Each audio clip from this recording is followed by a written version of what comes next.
Dober dan. V soboto 23. novembra je potekala redna seja predsedstva Športne zveze gluhih Slovenije. Sprejeli in potrdili so dva nova dokumenta, ki sta ključna za delovanje Športne zveze gluhih Slovenije. Največje spremembe prinaša pravilnik o delovanju, ki spreminja sestavo vodstva.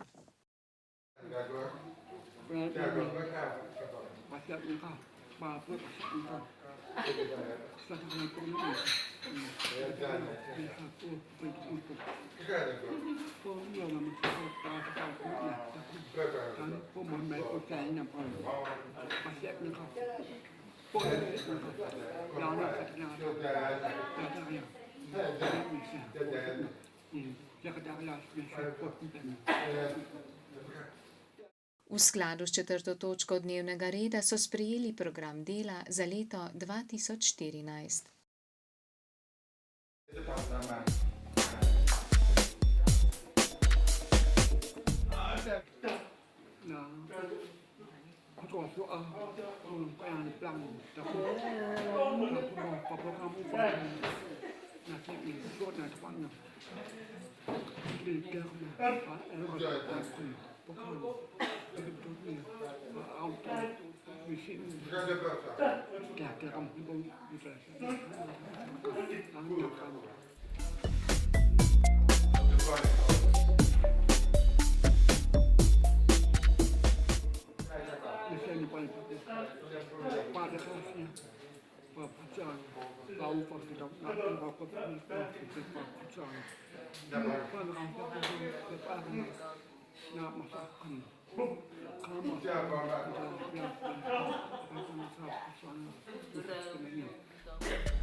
Med drugim so potrdili tudi koledar državnih prvenstev gluhih in naglušnih ter določili datum podelitve priznanj najboljšim gluhim športnikom leta 2013.